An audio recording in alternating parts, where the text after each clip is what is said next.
반도체 칩 하나 만드는데 왜 수십억 원짜리 장비가 필요한지 한 번쯤 궁금하셨던 분들 계실 거예요. 그 핵심에 EUV라는 기술이 있습니다. 극자외선으로 회로를 새기는 건데 이게 얼마나 정교하냐면 머리카락 굵기의 10만 분의 1 수준이에요. 그런데 이 EUV 장비에 들어가는 마스크라는 부품이 있습니다. 회로 설계도를 담은 일종의 원판이죠. 지금까지 전 세계가 일본 회사 한 곳에만 의존했어요. 호야라는 업체인데 점유율이 거의 100%였습니다. 그런데 최근 한국이 이 마스크 국산화에 성공했어요. SNS텍이라는 중소기업이 2024년 말 양산 체제를 갖췄습니다. 그냥 부품 하나 바꾸는 게 아니에요. 반도체 공급망 전체가 흔들릴 수 있는 엄청난 변화가 시작된 겁니다. 오늘은 이 EUV 마스크가 뭔지, 왜 일본만 만들 수 있었는지, 그리고 한국이 어떻게 뚫었는지 차근차근 정리해 보겠습니다. 먼저 EUV 마스크가 뭔지부터 볼까요? 반도체 만드는 과정 중에 포토 공정이라는 게 있습니다. 빛으로 회로 패턴을 새기는 건데 이때 설계도 역할을 하는 게 마스크예요. 빛이 마스크를 통과하면서 웨이퍼에 회로가 찍히는 구조죠. 근데 요즘 반도체는 회로 선폭이 3나노까지 내려갔어요. 일반 자외선으론 불가능한 영역입니다. 그래서 등장한 게 EUV인데 파장이 13.5나노미터밖에 안 돼요. 기존 빛보다 10배 이상 짧습니다. 문제는 이 짧은 파장을 다루려면 마스크 소재부터 달라야 한다는 거예요. 유리가 아니라 다층 반사막을 써야 합니다. 실리콘과 몰리브덴을 나노 단위로 40에서 50층 쌓아 올리는데 층 하나라도 삐끗하면 불량이에요. 게다가 이 반사막 위에 흡수층을 또 입혀야 하고 그 위에 회로 패턴을 새겨 넣어야 해요. 여기서 중요한 게 블랭크 마스크입니다. 패턴 새기기 전 기본 원판을 뜻하는데 이게 없으면 EUV 자체가 불가능해요. 바로 이 블랭크 마스크를 일본 호야가 독점해 왔던 겁니다. 기술 난이도가 워낙 높아서 아무도 따라잡지 못했어요. 그럼 왜 이렇게 어려운 걸까요? 첫째, 표면 평탄도 문제입니다. 1제곱미터당 오차가 0.1나노 이하여야 해요. 머리카락 하나 올려놓으면 에베레스트 산처럼 보이는 수준이에요. 이 평탄도를 맞추는 게 웬만한 기업으론 불가능합니다. 둘째, 결함 제로 수준이어야 해요. 먼지 하나, 기포 하나만 들어가도 전체 마스크가 쓸모 없어집니다. 그래서 제조 환경이 클린룸 중에서도 최고 등급이에요. 공기 중 입자 농도를 초미세하게 관리해야 합니다. 셋째, 다층막 증착 기술이에요. 진공 상태에서 원자 단위로 막을 쌓아 올려야 하는데 온도, 압력, 속도 제어가 관건입니다. 호야는 이 기술을 20년 넘게 축적해왔어요. 경쟁사가 따라오지 못할 노하우 격차를 만들어 놓은 거죠. 그래서 삼성이든 TSMC든 어쩔 수 없이 호야 제품을 써야 했고 가격도 납기도 호야 마음이었습니다. 그런데 여기서 문제가 생겼어요. 2019년 일본이 한국에 반도체 소재 수출 규제를 걸었죠.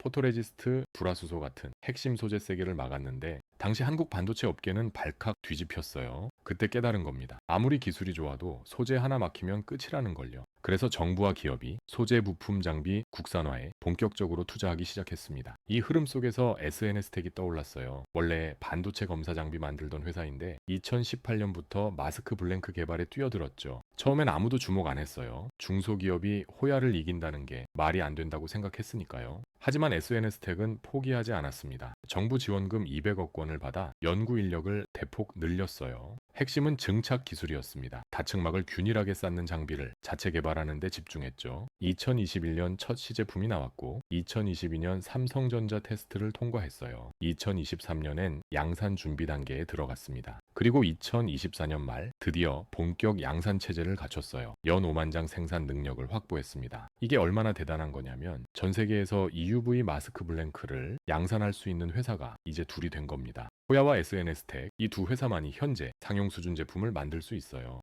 물론 아직 점유율은 낮습니다. 호야가 여전히 90% 이상 차지하고 있고 SNS텍은 이제 시작 단계죠. 하지만 중요한 건 선택지가 생겼다는 거예요. 삼성도 SK하이닉스도 이제 호야 아닌 곳에서 살 수 있습니다. 가격 협상력이 생기는 거고 공급 안정성도 높아지는 거예요. 한 곳이 문제 생겨도 다른 곳에서 조달 가능하니까요. 실제로 삼성전자는 SNS텍 제품을 일부 공정에 적용하기 시작했어요. SK하이닉스도 검증 작업을 진행 중이고 TSMC도 관심을 보이고 있다는 업계 이야기가 나옵니다. 그럼 일본 호야는 어떻게 반응할까요? 당연히 가만히 있진 않겠죠. 가격 인하나 납기 단축으로 고객 붙잡기에 나설 가능성이 큽니다. 근데 이게 한국 입장에선 좋은 거예요. 경쟁이 생기면 가격도 내려가고 품질도 올라가니까요. 장기적으로 보면 SNS텍이 점유율을 20에서 30%까지 가져갈 수 있다는 전망도 나오고 있습니다. 물론 쉽지 않을 겁니다. 호야가 쌓아온 신뢰도와 노하우는 하루아침에 따라잡을 수 없으니까요. 하지만 한국 반도체 업계가 국산 제품을 적극 쓰겠다는 의지를 보이면 상황은 빠르게 바뀔 수 있어요.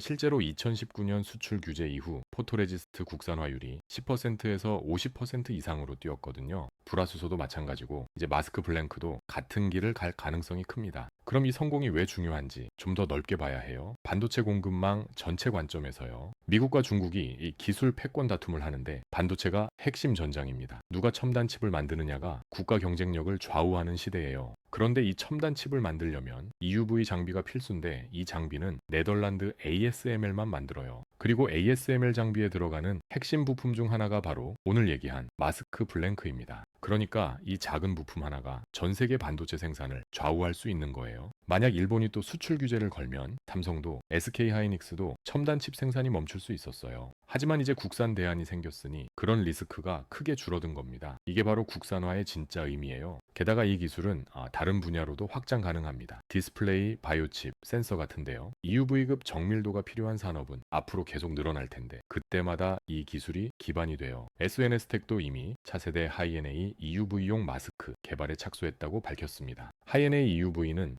기존 EUV보다 2배 정밀한 기술인데 2025년부터 양산 들어갈 예정이에요. 여기서도 선점하면 한국이 반도체 소재 강국으로 한 단계 더 올라갈 수 있습니다. 물론 해결할 과제도 많아요. 첫째, 수율 안정화가 관건입니다. 호야 수준까지 올리려면 시간이 더 필요하거든요. 둘째, 글로벌 인증 확보도 중요해요. 삼성, SK뿐 아니라 TSMC, 인텔까지 쓰려면 국제 표준을 통과해야 합니다. 셋째, 가격 경쟁력도 갖춰야 해요. 국산이라고 무조건 비싸면 해외 업체들은 안 사거든요. 이 세 가지를 해결하려면 정부와 기업의 지속적인 투자와 연구 인력 확보가 필수입니다. 다행히 정부는 소부장 예산을 계속 늘리고 있고 삼성, SK도 국산 소재 쓰기 확대를 공식 방침으로 정했어요. 이런 분위기가 이어지면 5년 안에 한국이 EUV 마스크 시장에서 확실한 입지를 다질 수 있습니다. 그럼 일본은 어떻게 될까요? 호야 입장에선 위기이긴 한데 완전히 밀려나진 않을 거예요. 워낙 기술 격차가 있고 글로벌 고객 기반도 탄탄하니까요. 다만 독점 시대는 끝난 겁니다. 앞으로는 한일 양국이 경쟁하면서 기술을 끌어올리는 구도가 될 가능성이 큽니다. 이런 경쟁이 결국 전 세계 반도체 산업 발전에 도움이 되는 거니까요. 한 가지 더 주목할 점은 중국의 움직임입니다. 중국도 EUV 마스크 국산화에 엄청난 돈을 쏟아붓고 있어요. 물론 아직 성과는 미미하지만 중국 특유의 물량 공세와 정부 지원을 생각하면 언젠가 따라올 가능성도 있습니다. 그래서 한국은 지금이 중요해요. 중국이 치고 올라오기 전에 기술 격차를 최대한 벌려놔야 합니다. SNS텍도 이를 알기에 연구개발비를 매년 30% 이상